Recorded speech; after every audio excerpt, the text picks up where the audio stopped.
مساء الخير، ازيكم عاملين ايه؟ اهلا بيكم في حلقة جديدة من قناة كروشيه توتو.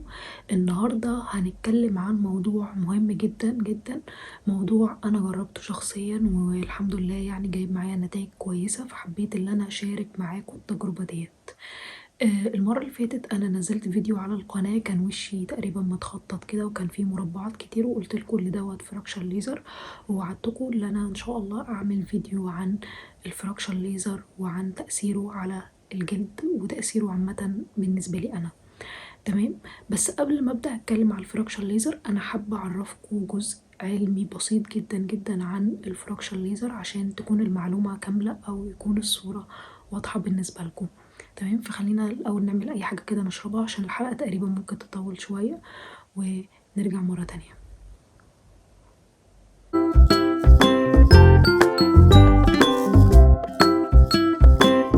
طيب بصوا، عشان لو لقيتوني ببص كده تحت فانا ايه يعني كاتبه كل الحاجات بتاعتي في النوت بوك ديت.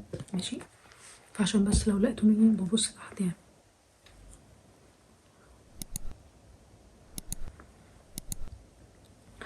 اول حاجه خليني اقول لكم ان مشاكل البشره بتتعالج بطريقتين، يا اما طريقه سيرجيكال يا اما طريقه نون سيرجيكال. يعني ايه طريقه سيرجيكال ونون سيرجيكال؟ يعني طريقه جراحيه او غير جراحيه. طيب، الفراكشن ليزر هو نوع من انواع الطرق الغير جراحيه اللي بتعالج مشاكل البشره، سواء كانت المشاكل ديت كانت اثار حب شباب او ندبات، اللي هي الندبات اللي هي الحفر بانواعها. بس في نوع معين كده من الحفر هو ممكن ما يعرفش يشتغل عليها قوي، بس الموضوع ده محتاج كده حلقة كده مفصلة لوحده عن انواع الحفر بتاعة الوش والكلام ده كله اللي هي بتنتج عن اثار حب الشباب. طيب، احنا عندنا آثار حب الشباب نوعين كده، في نوع ندبات اللي هو بيبقى حفر والكلام دوت الندبات والحفر، وفي نوع تاني اللي هو التصبغات بتاعة الجلد اللي هو مكان الحباية كده يبقى فيه نقطة بني. مش لازم قوي نعالجها ديت بالفراكشن ليزر، هي بتبقى كويسة لو انت عالجتيها بالفراكشن ليزر كل حاجة، بس ممكن نعالجها كمان اللي هو الكولد بيلينج اللي هو التقشير البارد. تمام. خلينا بقى نركز مجهوداتنا اكتر في الفراكشن ليزر. الفراكشن ليزر بيشتغل على تحفيز الكولاجين بتاع البشرة مرة تانية، وكمان بيجدد خلايا الميلانين بتاعت البشرة مرة تانية. فاحنا لو جينا نقسم البشرة الجلد بتاعنا متقسم لثلاث طبقات. الطبقة الأولانية هي طبقة الإبيديرما، الطبقة التانية هي طبقة الديرما، الطبقة التالتة هي طبقة السبكتينوس تيشو أو اللي احنا بنسميها الفات. ماشي. أول حاجة طبقة الإبيديرما. ايه دور طبقة الإبيديرما معانا؟ هي بتدي أساسا اللون بتاع الجلد، أو هي اللي فيها صبغة الميلانين اللي بتدينا اللون بتاعنا. ماشي. اللي ممكن ينتج عنها اللي هو التصبغات بتاعة الجلد، لما يحصل خلل في الميلانين بينتج عنه تصبغات الجلد دوت. تمام.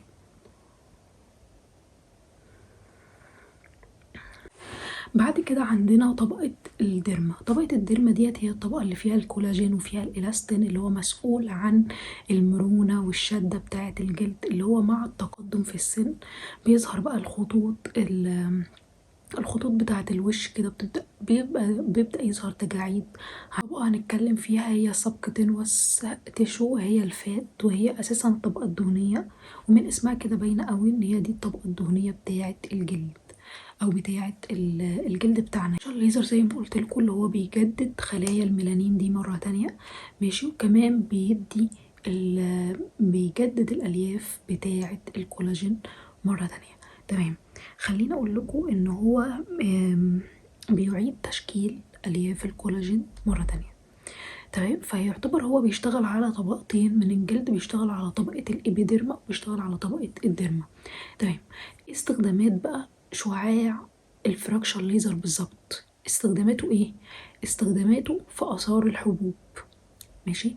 في الخطوط التعبيرية الخفيفة الخطوط التعبيرية الخفيفة اللي بتظهر هنا كده، الحاجات البسيطة اللي ممكن تظهر في الأماكن ديت. تمام. لكن الحاجات المعقدة طبعا ليها بوتوكس وفيلر وحاجات كده أنا معرفهاش دي كلها. المهم، لكن هو بيستخدم في التجاعيد الخفيفة. ماشي. بيستخدم كمان في آثار حب الشباب والتصبغات بتاعة البشرة. طب احنا مش لسه قايلين ان تصبغات البشرة ممكن نستخدم لها الكولد بيلينج؟ ايوه ممكن نستخدم لها الكولد بيلينج، وممكن نستخدم فراكشن ليزر برضو، بس هقول لكم حاجة بس قدام شوية. تمام. ايه تاني بنستخدم؟ آم، تمام. لو احنا تعرضنا للشمس ب... يعني في مرة كده تعرضنا للشمس كتير قوي في مصيف او حاجة، ووشك كده اخد لون او اتحرق زي ما احنا بنقول كده، ممكن نستخدم فراكشن ليزر. تمام. بس مهم جدا ان احنا نستنى بعد التعرض من الشمس ده من اسبوعين، وبعد كده نروح نعمل فراكشن ليزر عشان البشرة ما تلتهبش. بالنسبة لي انا عملت الفراكشن ليزر عشان انا كان عندي هنا ندبات، عندي حفر نتيجة حب شباب، وما زال بيطلع عندي حبوب، بس الحبوب اللي بتطلع لي بصراحة بسيطة، لان انا كنت بستخدم فترة طويلة جدا. استخدمت الكورس من اللي هو علاج اللي هو النيت لوك. انا عملت لحد دلوقتي 5 جلسات، وبصراحة آم، احنا بنحتاج جلسات قد ايه على حسب ما الدكتور بتقول، بس هو في الاغلب لو انتي الحفر عندك حفر شديدة، تمام، زي الحفر اللي كانت عندي، تقريبا ممكن تحتاجي لحد 12 جلسة. تمام. لكن لو الحفر كانت خفيفة او انتي محتاجة بس شوية نضارة على شوية تصبغات كده في الجلد والكلام ده، لا ممكن على فكرة 4 جلسات وتبقى حلوة قوي قوي، ويبقى كده يعني ممكن كمان جلستين وبس. هل انا بشوف نتيجة في الحفر من اول جلسة؟ الحفر الناس اللي راحة تعمل فراكشن ليزر عشان الحفر او عشان ندبات من اول جلسة، لا مش من اول جلسة. من اول جلسة بتحسي فعلا ان في نضارة، تحسي ان خدودك كده فيها لون وردي، ماشي، لون وردي طبيعي ملوش اي دعوة بالفاونديشن ولا البلاشر ولا الكلام ده كله، ماشي. ملهوش اي دعوة بكده، بجد بيبقى فيه لون وردي كده خفيف خالص، خاصة لو انتي بتعملي الجلسات دي في الشتاء، ما بتعملهاش في الصيف.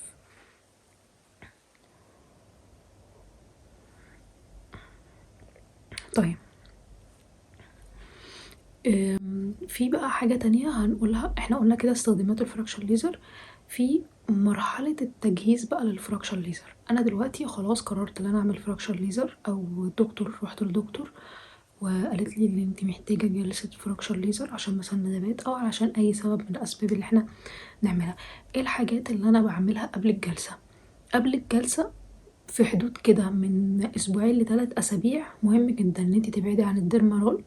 لو انت بتعمليها في البيت مع نفسك، انا واحده من الناس كنت بعمل ديرمارول مع نفسي، تبعدي تماما عنها اثناء جلسات الفراكشن ليزر. تبعدي عن الديرمابين، تبعدي عن الكولد بيلينج، عن اي حاجه فيها تقشير، سواء كان تقشير كيميائي او تقشير فيزيائي، ماشي. وعامه التقشير الفيزيائي يا جماعه نبعد عنه تماما حتى من غير جلسات فراكشن ليزر، لانه بجد بجد بيرهق البشره، وبيرهل بعد كده، بيبقى فيه ترهلات في البشره، وما بيخليش الحيويه اللي انتم متخيلينها. هو الحيويه بتكون مؤقته، لكن على المدى البعيد هتلاقوا ترهلات اكتر، هتلاقوا التجاعيد اسرع والكلام ده كله، ماشي. هل الفراكشن ليزر بيشتغل على المسام الواسعة؟ لا، لا ما بيشتغلش على المسام الواسعة، وده كله كلام بصراحة، وده كلام عيادات والكلام ده كله. لكن فكرة ان هو بيشتغل على المسام الواسعة، انا ما شفتش النتيجة دي خالص. انا اساسا بشرتي دهنية وعندي هنا مسام، تمام، لكن هو ما بيشتغلش عليها خالص، وما ظنيش اللي فيه علاج لحد الان للمسام الواسعة. لكن ده كله شعارات وكلام عيادات بمعنى اصح يعني، ماشي. طيب هل الفراكشن ليزر، يعني انا شوف بسأل كده نفسي اسئلة، من ضمن الحاجات اللي احنا نتجنبها اثناء جلسات الفراكشن ليزر اللي احنا ما ناخدش اي حاجة فيها اسبرين، ماشي، او الحاجات اللي هي بتعمل سيولة في الدم، ماشي، نتجنبها اثناء جلسات الفراكشن ليزر. وبرضو مش كل العيادات بتقول الكلام دوت، فخلينا الاول نستشير الدكتور بتاعتنا، ولو احنا بناخد ادوية اللي هي السيولة بتاعت الدم والكلام ده كله، نرجع للدكتور ونسألها، ماشي. لكن المفروض يعني ان هو ما بيستخدمش معاها، لكن مش كل العيادات بتقول الكلام ده بصراحة. تمام. طيب، يوم الجلسة نفسه المفروض بحضر نفسي للجلسة ازاي؟ تمام. مهمة قوي الحتة ديت. اول حاجة وانا رايحة العيادة بغسل وشي، تمام. بستخدم برضو المخدر بتاعي اللي هو البرودوكاين او الليدوكاين، اللي هي المشتقات بتاعة الليدوكاين والكلام ده كله، ماشي. انا هغسل وشي بالغسول عادي، هدهن طبقة كويسة جدا جدا جدا من ال من المخدر. وليه بقول كده؟ لان بصراحة جلسات الفراكشر ليزر او جلسات مهم اوي على حاجة وعايزة اقولها لكم، ان انا بتكلم عن جلسات السي او 2 ليزر. ماشي. جلسات الفراكشر ليزر او جلسات السي او 2 ليزر، ماشي، هي جلسات مؤلمة. مؤلمة طبعا، مؤلمة. ماشي. وعلى حسب الحرارة او على حسب الدرجة بتاعة شدة الجلسة نفسها. فالمهم اللي احنا نحط طبقة كويسة من المخدر على الوش عشان محدش يدعي عليا لما يروح يعمل الجلسة ويلاقي نفسه متألم. ماشي. فالمهم هنحط الطبقة ديت، وبعد كده قبل ما هندخل للجلسة تقريبا بنسيبه في حدود نص ساعة أو تلت ساعة قبل ما ندخل للجلسة، نشطفه كويس، نشطفه ونطبطب كده على وشنا بمنديل أو بأي حاجة وندخل الجلسة. الجلسة هي بتبقى عبارة عن، أنا هسيب لكم صور ليها. ماشي. هي بتبقى عبارة عن نقط كده، زي نقط كده مربعات بتترسم كده، بتترسم.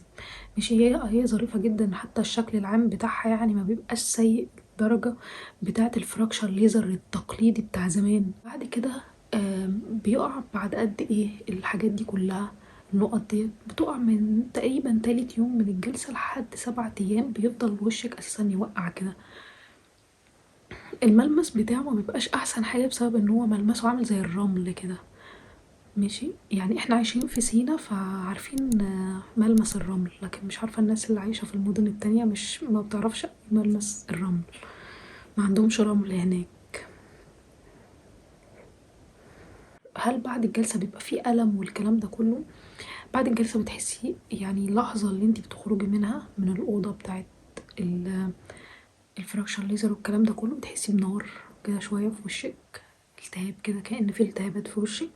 ولكن بعد كده الموضوع تاني يوم تقريبا ما بتبقيش حاسة بأي وجع. زي ما بقولك بتبدأي تدهني. انا عن نفسي بدهن اللي هو كريم ميبو، وممكن برضو تدهني فيوسي كورد عشان الالتهاب. طيب في بقى معلومة ان انتي بعد الجلسة وشك بيورم، مش في كل الجلسات كده. انا اول وتاني وتالت جلسة وشي مورمش نهائي، رابع وخامس جلسة وشي ورم قوي. ماشي. لان كانت الحرارة اشد من اول وتاني وتالت جلسة. تمام. طيب ايه الحاجات اللي انتي يعني ساعتها بقى تقولي ليها للدكتور على طول لو انتي لقيتي ان وشك اتحرق؟ يعني ايه وشك اتحرق؟ هل بيحصل حاجه زي كده؟ لا ما بيحصلش ان شاء الله، مش هيحصل. انا عملت 5 جلسات وما حصلش معايا كده. ولكن ممكن تلاقي كده ان في جزئيه بعد ما وقع منها او اتقشرت لقيتيها لونها بني او لونها مختلف عن لون بقية وشك كله بعد ما ايه، بعد اسبوع. ماشي. ممكن يا اما انتي تكوني هرشتي الجزئية ديت.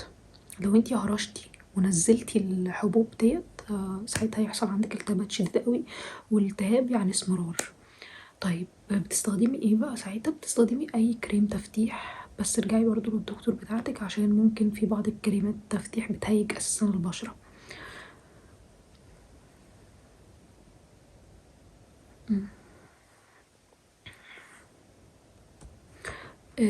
احنا كده تقريبا خلصنا كل المعلومات اللي احنا محتاجينها. بعد الجلسة زي ما قلتلكوا انا بستخدم كريم ميبو وبستخدم فيوسي كورد، بأكد على الاتنين دول مرة تانية عشان هم مهمين جدا. تقريبا يعني استخدمهم حوالي 3 ايام كده بعد الجلسة، وبعد كده ابعدي بقى تماما عن كل الحاجات، كل الكريمات اللي هي ممكن تهيج البشرة.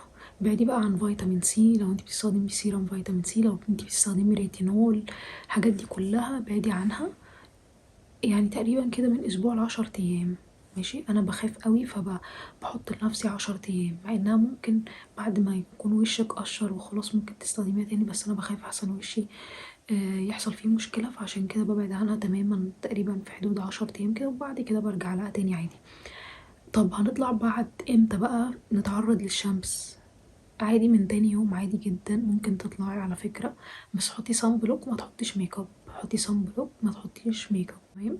اتمنى تكون المعلومات دي فادتكم. مش عارفة، انا حاسة ان انا اتكلمت كتير قوي، ولكن الفراكشن ليزر يعني هو مش حاجة كده عابرة عشان ما نتكلمش عنها، ولكن هو تجربة كويسة. فلو في واحدة نفسها تجرب التجربة دي روحي وجربي التجربة دي بنفسك.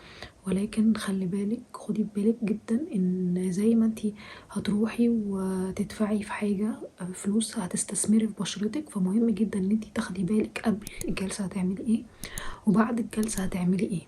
ماشي، ده يمكن يكون اهم من الجلسة نفسها. يعني هو نجاح الجلسة مش بس في الشعاع الليزر او في الجهاز اللي انتي بتستخدميه.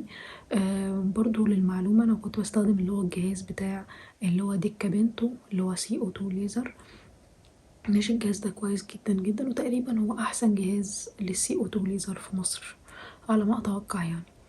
ماشي، اتمنى اللي يكون الفيديو دوت مفيد ليكم، واتمنى اللي انتوا تشتركوا في القناة وتضغطوا على اللايك. اوكي، باي باي.